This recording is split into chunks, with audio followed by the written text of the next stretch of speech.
Good morning student, मैं Amritesh sir Keshav classes में आपका एक बार फिर से स्वागत है। आज क्लास 10 चैप्टर 1 का मैथ का क्वेश्चन और उस पर आधारित कुछ थ्योरियां देखा जाएगा, जिसके माध्यम से हम क्वेश्चन को सॉल्व करने का प्रयास करेंगे। यहाँ पे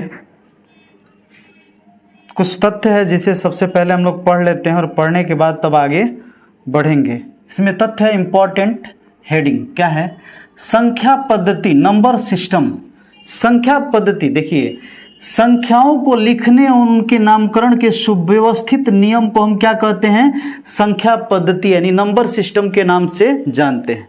जब सारे संख्याओं को सुव्यवस्थित कर देते हैं, सजा देते हैं और उसके नामकरण को भी एक साथ इंक्लूड करके सजा लेते हैं, तो सारे व्यवस्थित समूह को हम क्या कहते हैं? संख्या पद्धति अर्थात नंबर सिस्टम के नाम से जानते हैं।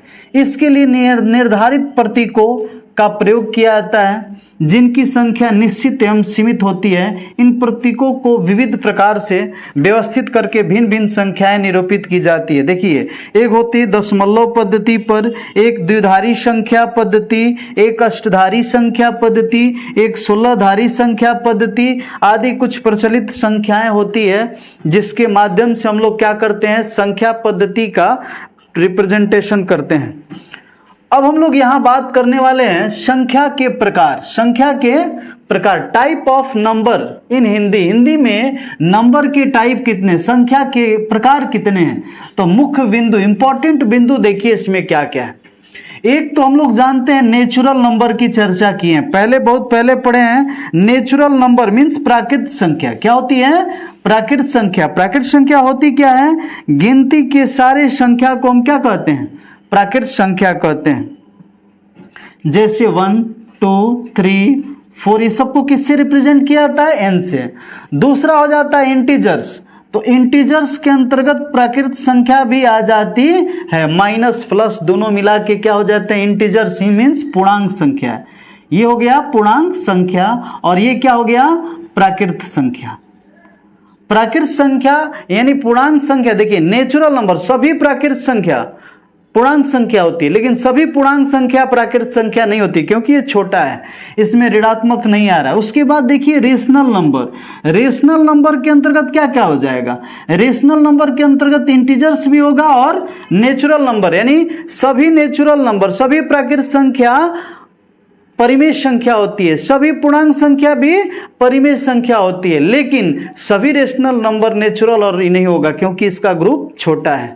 अब इसके बाद होता है रियल एल्जेब्रिक जो नंबर होता है, √2, √3, 1 + √2/3 सब, तो ये सब रेशनल भी हो सकता है, इरेशनल भी होता है, नेचुरल भी होता है। नहीं, नेचुरल नंबर रियल एल्जेब्रिक है, इंटीजर भी रियल एल्जेब्रिक है और परिमेय संख्या भी रियल एल्जेब्रिक है। उसके बाद लास्ट हो जाता है रियल नंबर। रियल नंबर जो होता है इसके अंतर्गत सभी संख्याएं आपस में कहा जाती है, जुड़ के एक हो जाती है, तो उसको हम लोग वास्तविक संख्या रियल नंबर के नाम से जानते हैं। यानी कहेंगे पहला प्राकृतिक संख्या क्या है? गिनती के संख्या को हम क्या कहते हैं? प्राकृतिक संख्या। जैसे हम लोग कोई भी चीज गिनना होता है, काउंटिंग करना होता है, तो हम कहते हैं 1, 2, 3, 4, 5, 6, 7, 8, 9, 10। तो ये सब चीजें जो काउंटिंग करने में इस्तेमाल होता है, जो गिनने के रूप में इस्तेमाल होता है, तो इसी को हम क्या कहते हैं? गिनती की संख्या कहते हैं। क्या कहते हैं?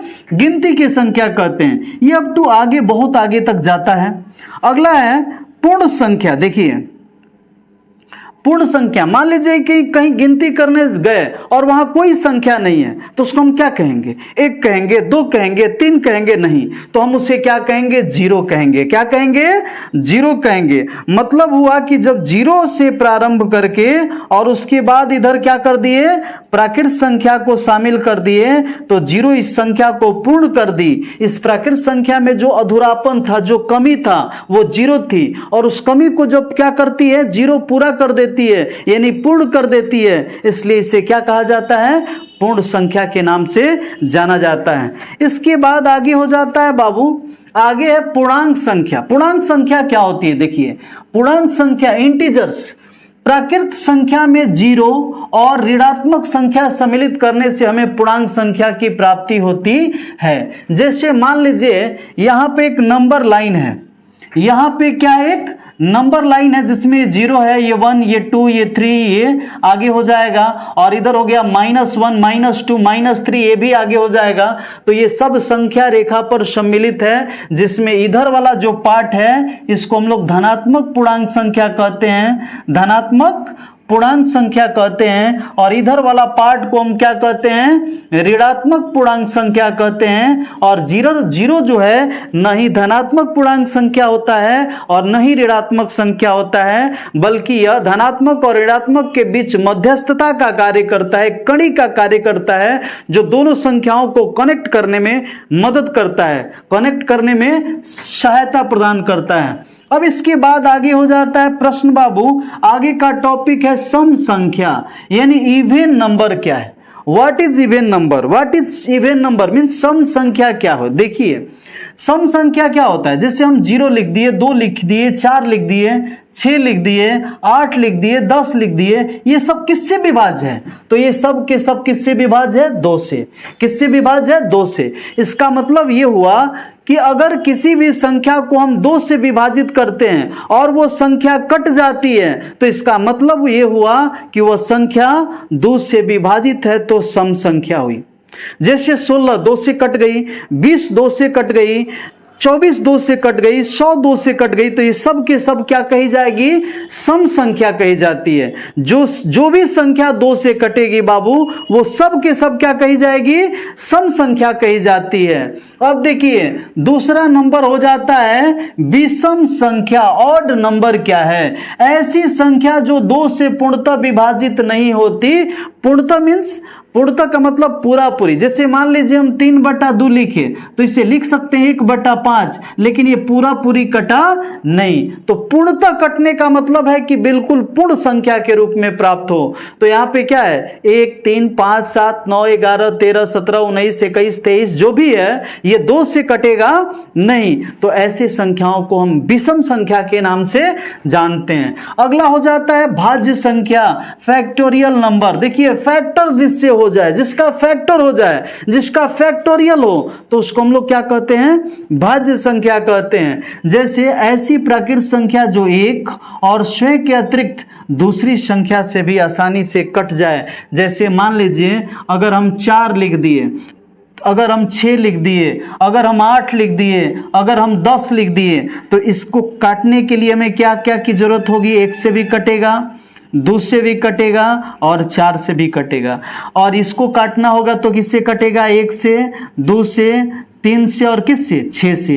इसको काटना होगा तो 1 से कटेगा, 2 से कटेगा, 4 से कटेगा और किससे कटेगा, 8 से। अगर इसको काटेंगे, डिवाइड करेंगे तो 1 से कटेगा, 2 से, 5 से और कितना से, 10 से। तो यहाँ पे ये क्वेश्चन कह रहा है बाबू, क्वेश्चन कह रहा है कि यदि कोई संख्या एक और अपने को छोड़कर किसी भी अन्य संख्या से कटे, एक और अपने को छोड़कर किसी भी अन्य संख्या से कटे, एक और अपने को छोड़कर किसी भी अन्य संख्या से कटे, एक और अपने को छोड़कर किसी भी अन्य संख्या से कटे, तो ऐसी संख्या को हम क्या कहते हैं, भाज्य संख्या के नाम से जानते हैं। और आप देख रहे हैं कि यहाँ पे ये क्या है, एक और अपने को छोड़कर 2 3 से भी कट रहा है। यहाँ भी आप देख रहे हैं क्या कि ये एक और अपने को छोड़कर 2 से कट रहा है। यहां पे भी आप देख रहे हैं क्या कि एक और अपने को छोड़कर किससे, 2 4 से कट रहा है, 2 5 से कट रहा है। तो इन संख्याओं को हम क्या कहते हैं, भाज्य संख्या कहते हैं। अब इसके बाद है अभाज्य संख्या। देखिए अभाज्य संख्या क्या होती है, अभाज्य संख्या प्राइम नंबर, एक से बड़ी ऐसी प्राकृत संख्या जो एक या स्वयं के अतिरिक्त किसी अन्य संख्या से विभाजित नहीं हो, एक से बड़ी हो और क्या हो, एक को छोड़कर और अपने को छोड़कर दूसरा किसी के साथ कोई समझौता नहीं करता हो, अर्थात दूसरा से कटने के लिए किसी भी परिस्थिति में तैयार नहीं हो, तो ऐसे संख्या को हम क्या कहते हैं, ऐसे संख्या को हम अभाज्य संख्या यानी प्राइम नंबर या इसको रूढ़ संख्या भी कहा जाता है, रूढ़ संख्या या अभाज्य संख्या के नाम से जाना जाता है। जैसे मान लीजिए 2 हो गया, 3 हो गया, 5 हो गया, 7 हो गया, 11 13 17 19 23 29 31 37 41 43 47 से सब किसी से कटने वाला नहीं, तो इसको रूढ़ संख्या कह सकते हैं। अब देखिए इसमें कुछ प्रमुख तथ्य है, बिंदु है जिस पर चर्चा करेंगे हम लोग। क्या कोई कह दिया प्रथम अभाज्य संख्या क्या है, तो प्रथम अभाज्य संख्या क्या है, 2 है। अब पूछ देगा वो कौन ऐसी संख्या है जो अभाज्य संख्या भी है और सम संख्या भी है, तो कौन है, 2 है। कौन है, केवल प्रथम अभाज्य संख्या क्या है, सम है, बाकी कोई अभाज्य संख्या सम नहीं होती है। तो आपसे कोई क्वेश्चन करता है कि वो कौन ऐसी संख्या जो अभाज्य संख्या होने के बाद भी सम है, तो आपका जवाब क्या आएगा, 2। आपका जवाब क्या आएगा, 2 आएगा। प्रथम अभाज्य संख्या के अलावा अन्य सभी अभाज्य संख्या विषम होती है। देखिए प्रथम अभाज्य संख्या 2 सम है, बाकी कोई भी अभाज्य संख्या सम नहीं हो सकती है, वो केवल केवल क्या होगा, विषम ही होगा, सम कभी भी नहीं हो सकता है। संख्या न तो भाज्य होती है, एक जो है एक संख्या नहीं भाज्य होती है और नहीं अभाज्य होती है। ये तो काउंटिंग का प्रारंभ अक्षर है, जिससे लोग राम के नाम से भी जानते हैं। लोग गिनते समय कहते हैं 1 2 3 4 नहीं, राम 2 3 4 5 6 करते हैं। इसका मतलब है कि ये भगवान का प्रारूप है, जो सब में है नहीं तो सब में नहीं है। अब इसके बाद हम लोग आगे बढ़ते हैं बाबू, तो देख रहे हैं परिमेय संख्या। परिमेय संख्या रेशनल नंबर, देखो रेशनल नंबर का प्रारूप होता है P/Q के रूप में, लेकिन एक टर्म कंडीशन है कि P और Q दोनों पूर्णांक संख्या हो और Q का मान किसी भी परिस्थिति में 0 नहीं हो। क्यों, ये पूर्णांक संख्या आपको बताएं कि 0 न धनात्मक पूर्णांक है और नहीं ऋणात्मक पूर्णांक है। हम देख रहे हैं जैसे यहां लिख दिए 3/4, 17/49, 0 तो 0/1 हो गया, 5 तो 5/1, अगर 7 लिखा है -7 तो इसका मतलब इसका 1 कर देंगे तो ये परिमेय संख्या हो जाती है। अब आगे है अपरिमेय संख्या, इरेशनल नंबर। इरेशनल नंबर यानी जो संख्या P/Q के रूप में न हो, जहां P और Q पूर्णांक है और Q नॉट इक्वल टू 0, जैसे √5 हो गया, √8 हो गया, √15 हो गया, √7/4, अल्फा, बीटा, गामा, डेल्टा, 10, 15 या पाई, ये सब के सब का भेटाई अपरिमेय संख्या भेटाई। ये सब अल्फा, बीटा, गामा, ये सब के सब क्या होते हैं बाबू, अपरिमेय संख्या होते हैं, अपरिमेय संख्या होते हैं। अब आगे देखिए, अपरिमेय संख्या कभी भी पूर्ण वर्ग नहीं होती है। अपरिमेय संख्या का पूर्ण वर्ग नहीं होती है। √2 तो √2 हो जाएगा, √3 तो √3 हो जाएगा, √5 तो √5 हो जाएगा। तो अगर आपसे कोई कह रहा है कि परिमेय और अपरिमेय की पहचान करें, तो आप आसानी से इस पर तथ्य पर बात करेंगे कि √2, √3, √5 जो है तो उसमें क्या इस सब का वर्गमूल नहीं निकलने वाला है, इसलिए इसको हम लोग क्या कहेंगे, अपरिमेय संख्या की श्रेणी में रखते हैं। अब आगे है दो परिमेय संख्याओं का योग क्या होता है। तो दो परिमेय संख्या मान लीजिए 2/3 है और 4/5 है, जोड़ेंगे तो 5 3 का लघुत्तम 15, तो 5 दूनी 10 और 4 तिहाई 12, तो हो गया क्या 12 15 22/15 और 22/15 क्या है, परिमेय संख्या। इसलिए दो परिमेय संख्याओं का योग क्या होता है, परिमेय संख्या होता है। दो परिमेय संख्याओं का योग क्या होता है, परिमेय संख्या होता है। अब देखिए इसके आगे दो परिमेय संख्याओं का गुणा, जैसे 2 × 3 तो 6 और 6 क्या है, परिमेय संख्या है। इसका मतलब यह हुआ कि दो परिमेय संख्याओं का गुणा भी क्या होता है, परिमेय संख्या ही होता है। अब एक परिमेय और एक अपरिमेय संख्या का योग देखिए, एगो 2 है एगो √3 है, ये दोनों जुड़ेगा ही नहीं तो क्या हो जाएगा, अपरिमेय हो जाएगा। एक परिमेय और एक अपरिमेय का गुणनफल देखिए, एगो √2 है एगो 2 है, दोनों मिलके 2 √2 रूट आ गया तो उसको क्या कहेंगे, अपरिमेय कह देते हैं। अब देखिए सभाज्य संख्या है, वैसी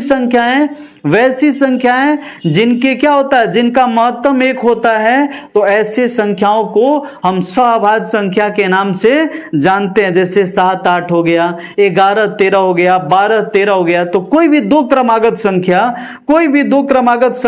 क्या होती है, सहभाज्य संख्या कही जा सकती है। जैसे 7 8 हो गया, 9 10 हो गया, 12 15 हो गया, 35 36 हो गया, ये सब सहभाज्य संख्या, साथ रहने वाली संख्या। प्राकृत संख्या देखिए, नेचुरल नंबर, समझ गए कि परिमेय संख्या और अपरिमेय संख्या को मिलाकर जो संख्या प्राप्त होती है उसे वास्तविक संख्या, कौन संख्या कहते हैं, वास्तविक संख्या कहते हैं। कौन संख्या कहते हैं, वास्तविक संख्या। वास्तविक संख्या या तो परिमेय होती है नहीं तो अपरिमेय होती है। मतलब आम गणना में प्रयोग आने वाली सभी संख्याएं वास्तविक संख्या कही जाती है। इन्हें वास्तविक संख्या कहा जाता है क्योंकि ये काल्पनिक नहीं है, ये कल्पना की हुई चीज नहीं है, ये वास्तविक हकीकत है। तो वास्तविक संख्या क्या होता है? परिमेय और अपरिमेय संख्या का सम्मिलित रूप होता है। तो हम यूं कहें कि सभी परिमेय संख्याएं वास्तविक होती है, लेकिन सभी वास्तविक संख्या परिमेय नहीं होती है। इस चीज को समझने के लिए हम विचार करते हैं। देखिए, ये 2 है, ये 3 है, √3 है, ये वास्तविक संख्या है। तो ये वास्तविक संख्या, अब इसमें कहेंगे कि सब परिमेय है तो रूट है, नहीं है। अगर कहेंगे सब अपरिमेय है तो नहीं, परिमेय भी है ना। इसलिए सभी परिमेय संख्या वास्तविक होती है, सभी अपरिमेय संख्या भी वास्तविक होती है, लेकिन सभी वास्तविक संख्या नहीं अपरिमेय हो सकती है, नहीं परिमेय होती है। कुछ होगी और कुछ नहीं भी होगी। अब देखिए यहां से कुछ इंपॉर्टेंट फैक्ट क्या है। संख्या पद्धति यानी नंबर सिस्टम, संख्या के प्रकार पढ़ लिए हम लोग। संख्या पद्धति पर आधारित महत्वपूर्ण टॉपिक क्या क्या बनता है इसको हम समझते हैं। संख्या पद्धति, नंबर सिस्टम एक संख्या भाज्य है या नहीं इसकी जांच करना आता है। दूसरा क्या आता है? संख्या पद्धति 2 परिमेय संख्याओं के बीच अनगिनत परिमेय संख्या निकालने को दे देता है। संख्या पद्धति पर आधारित प्रतियोगी परीक्षाओं में अक्सर पूछे जाने वाले सवाल होते हैं जो संख्या पद्धति भाग, भाजक, भाज्य या भागफल, शेषफल या विभाज्यता के नियम को मिलाकर पूछ देता है, या फिर कुछ इस विशेष प्रकार के जोगफल ज्ञात करने वाले सूत्र या संकेत, या फिर यूं कहें कि यूक्लिड विभाजन प्रमेयिका का भी इसमें इस्तेमाल किया जाता है। तो इस प्रकार से इस पे जो भी क्वेश्चन बनते हैं तो ऐसे ऐसे क्वेश्चन भी आसानी से बन जाते हैं, जिससे हम लोग अब समझते चले चैप्टर के माध्यम से। देखिए, क्लास 10th में जो एनसीईआरटी की किताब चलती है, उस एनसीईआरटी की किताब में कुछ तथ्य हैं, जिस तथ्य को समझने के बाद हम लोग एक्सरसाइज 1.1 पर यानी काम की बातों पर चलेंगे। उससे पहले इसकी पृष्ठभूमि तैयार करना बहुत जरूरी हो जाता है। तो पृष्ठभूमि तैयार करने के लिए हम लोग कहाँ आते हैं? एक लोकोक्ति पर आते हैं, एक कहावत पर आते हैं, या यूं कहें तो एक किस पर आ जाते हैं? एक दोहा पर आते हैं। वो ऐसा दोहा है जो कहाँ का कहा गया है? एक व्यक्ति था जो अंडा बेचने वाला था और वो अंडा बेचने जा रहा था। इसी क्रम में क्या होता है, एक पागल व्यक्ति जो गांव के ही था, वो क्या करता है, उस टोकरी को पर अटैक करता है और उससे छीनने का प्रयास करता है। इस क्रम में उसके अंडे फूट जाते हैं और अंडा फूटता है तो एक कहावत बोलता है जो ये चरितार्थ करता है कि उसके पास कितने अंडे थे। आप इसको निष्कर्ष निकाल कर आपको बताना है कमेंट बॉक्स में कि ये कितना अंडा होना चाहिए। देखिए, एक विक्रेता सड़क पर चलते हुए अंडे बेच रहा था। एक आलसी व्यक्ति जिसके पास कोई काम नहीं था उस विक्रेता के साथ वाक युद्ध आरंभ कर देता है, जिसे शीत युद्ध के नाम से भी जाना जाता है। इस बात पर आगे बढ़ गई कि उसने अंडों की टोकरी छीनकर सड़क पर गिरा दिया। अंडे टूट गए। विक्रेता ने पंचायत से कहा कि इस व्यक्ति ने टूटे हुए अंडे का मूल्य देने को कहा है। पंचायत ने विक्रेता से पूछा कि कितने अंडे टूटे थे। उसने निम्नलिखित उत्तर दिया, क्या 2-2 गिनोगे तो 1 बचेगा। 2-2 गिनेगो तो कितना बचेगा? 1 बचेगा। अगर 3-3 गिनना शुरू करोगे तो 2 बचेगा। अगर 4-4 गिनना शुरू करोगे तो 3 बचेगा। 5-5 गिनना शुरू करोगे तो क्या बचेगा? 4 बचेगा। 6-6 पर 5 बचता है, 7-7 पर कुछ नहीं बचेगा। मेरी टोकरी में 150 से अधिक अंडे भी नहीं आ सकते थे। तो इसका मतलब यह हुआ कि आपका आंसर 150 से नीचे रहेगा और इसको आप जांच कर कमेंट बॉक्स में लिखिएगा कि सही है या गलती। इसकी संख्या 119 होगी। आप देखिएगा कि 2 से डिवाइड कीजिएगा तो 1 शेष बचेगा, 3 से डिवाइड कीजिएगा तो 2 शेष बचेगा, 4 से डिवाइड कीजिएगा तो 3 शेष बचेगा, 5 से डिवाइड कीजिएगा तो 4 शेष बचेगा। ऐसे ऐसे डिवाइड करके चेक कर लीजिएगा तो 7 से डिवाइड कीजिएगा तो कोई शेष नहीं बचेगा। लेकिन यह बात का विश्वास केवल आप अपने पर कीजिए ताकि आपको एहसास हो कि इस रियलिटी क्या है। इसलिए आप कमेंट बॉक्स में एक बार क्या कीजिए, डिवाइड करके चेक करके और उसे लिखिए राइट या सही है, ऐसा कमेंट बॉक्स में कमेंट कीजिए ताकि हमें भी पता चले कि आप बिल्कुल पढ़ाई में के प्रति सजग हैं। अब देखिए इसके बाद क्या है, हम लोग ये जानेंगे कि आखिर संख्या पद्धति में जो यूक्लिड विभाजन लेमा ये कॉन्सेप्ट कहां से आया, इस कॉन्सेप्ट की शुरुआत कहां से हुई थी। तो देखिए, कहने का मतलब है एल्गोरिथम सुपरिभाषित चरणों की एक श्रृंखला होती है जो एक विशेष प्रकार की समस्याओं को हल करने की एक विधि होती है। शब्द एल्गोरिथम शब्द 9वीं शताब्दी के फारसी गणितज्ञ अल ख्वारिज़मी के नाम से लिया गया है। एल्गोरिथम वास्तव में शब्द एलजेब्रा भी इन्हीं की लिखित पुस्तक हिसाब उल जफर वा या अल मुकाबला से लिया गया है। प्रमेय का एक सिद्ध किया हुआ कथन होता है जिससे अन्य कथनों के सिद्ध करने में इस्तेमाल किया जाता है। तो ये है महाशय जी मोहम्मद इब्न मूसा अल ख्वारिज़मी, जिनका काल 780 से शायद 850 तक था। अब आगे है कि यूक्लिड विभाजन एल्गोरिथम कब काम करता है। दो धनात्मक पूर्णांक का HCF निकालने में हमेशा एक नंबर में पूछता है कि विभाजन एल्गोरिथम जो है यूक्लिड का वो किस चीजों के लिए इस्तेमाल होता है, भाग, गुना, लसा और मसा। तो आपका जवाब केवल और केवल क्या होगा, HCF पर होगा। केवल और केवल किस पर होगा, HCF पर होगा। परिकलित करने के लिए तकनीक है, आपको याद होगा दो धनात्मक संख्या A और B यदि है तो A बराबर क्या होता है BQ प्लस R, जहां R क्या है, जहां R शेष है, R क्या रिमाइंडर है, और R का मान जब भी आएगा तो क्या होगा 0 से बड़ा या 0 के बराबर और किससे छोटा, B से छोटा। B से हमेशा ने जो भाग देने वाला अंक है उससे छोटा आता है। अब हम लोग विचार करते हैं एक्सरसाइज 1.1 इसमें क्या दे रहा है, निम्नलिखित संख्याओं का HCF ज्ञात करें। किस विधि से, यूक्लिड विभाजन एल्गोरिथम की सहायता से। देखिए एक आसान तरीका, आप जानते हैं क्या, आप क्या जानते हैं, आप जानते हैं कि अगर यहां पर A है तो इसको B कहते हैं, इसको Q कहते हैं और इसको क्या कहते हैं, R कहते हैं। तो A बराबर होता है BQ इंटू R। हम क्या करेंगे, इसमें A बराबर बड़ा वाला मान लेंगे, कितना मान लिए 225, और B बराबर कितना मान लिया 135। एक रफ शीट पर हम इसको समझने का प्रयास करते हैं कि अगर 225 में कितना से डिवाइड करते हैं 135 से, तो 135 एकनम 135, यहां पे हमारा क्या बच जाता है 90। मतलब कि A की जगह पर क्या है, A की जगह पर आपका क्या आया है, A की जगह पर है 225, B के जगह पर ये Q के जगह पर और कितना के जगह पर, R के जगह पर। तो हम लोग क्या लिखेंगे, A बराबर पढ़ते हैं BQ प्लस R, क्या पढ़ते हैं BQ प्लस R। तो A का वैल्यू क्या है 225 बराबर B का वैल्यू कितना देख रहे हैं 135 गुने 1 और शेष कितना बचा 90। अब इस क्रिया को तब तक करते रहेंगे जब तक कि हमारा शेष 0 नहीं आ जाए। तो मतलब ये हुआ कि अब यहां से इसको क्या करते हैं, यहां से इसको और ये वाला पोजीशन को मसा निकालते समय देखे है ना 135, यहां से 90 ले गए तो हमारे पास फिर कितना बचा बाबू 45 बच गया। कितना बचा 45। अब फिर क्या हो जाएगा, अब फिर हो रहा है A बराबर और B बराबर। तो हमारे पास ये जो पोजीशन है इसको मिटा दो, क्या करेंगे इसको मिटा देंगे। क्यों, क्योंकि भूलना भी बहुत जरूरी होता है। 90 यहां पर है तो ये हो गया B, ये हो गया B और ये हो गया Q और ये हो गया आपका क्या R। ये रफ में कीजिएगा, आसानी से समझ में आ जाएगा। तो A बराबर 135 और B बराबर 90। तो आप क्या देख रहे हैं, A बराबर होता है BQ प्लस R।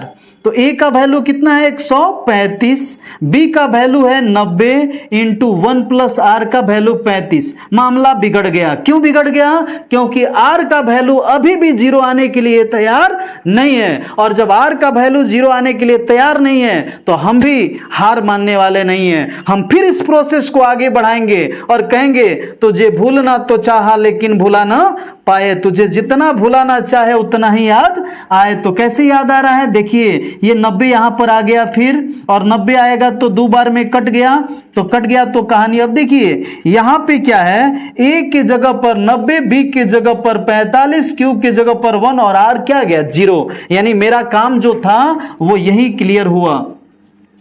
अब a बराबर यहां क्या ले लिए 90 और b बराबर हो गया क्या, b बराबर 45, तो a बराबर क्या होता है बाबू bq प्लस r।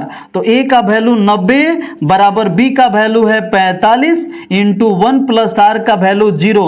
जब r का वैल्यू 0 आ गया तो किसके कारण आया, इस b के कारण आया। तो b जो 0 लाने में मदद किया वही आपका हीरो है, इसलिए इसका HCF क्या हो जाएगा, HCF इजकल टू b, और b इजकल टू क्या हो गया 45। यही हो गया आप लोग का क्या आंसर, यही हो गया आप लोग का आंसर, यही हो गया आप लोग का आंसर। इसे छाप लीजिएगा। अब हम लोग कहां बढ़ते हैं बाबू, हम लोग इसके आगे, चूंकि अब इसके बाद देखिए जो ये क्वेश्चन है इसी पर आधारित है और ये भी क्वेश्चन इसी पर आधारित है, तो आप ये फॉर्मूला लगाइएगा रफ में और कर करके a बराबर BQ प्लस R आसानी से सॉल्व कर दीजिएगा। कॉन्सेप्ट को समझिए, क्वेश्चन कोई भी हो सकता है, अंक कोई भी चेंज कर सकता है, तो हमें किस पर फोकस करना है, कॉन्सेप्ट पर फोकस करना है। देखिए अब आगे क्वेश्चन है, कर रहा है क्वेश्चन नंबर अगला, दे रहा है कि दर्शाइए कि कोई भी धनात्मक विषम पूर्णांक, धनात्मक विषम पूर्णांक को 6q plus 1, 6q plus 3, 6q plus 5 के रूप में लिखा जाता। इस क्वेश्चन को अगर विषम की जगह पर सम कर देता तो यही क्वेश्चन थोड़ा सा डिफरेंट हो जाता, यानी 6q प्लस 2, 6q प्लस 4 हो जाता है। हम इसे सॉल्व करने के लिए कुछ बातों पर आपको फोकस कराना चाहते हैं। आप जान रहे हैं कि सम प्लस सम क्या होगा, अभी आप सोचे नहीं है तो सोचिए कि 2 प्लस 4 क्या आ गया 6, माने सम प्लस सम को हम क्या लिख सकते हैं सम, पहला टर्म कंडीशन। दूसरा कंडीशन क्या कह रहा है, मान लीजिए ये सम है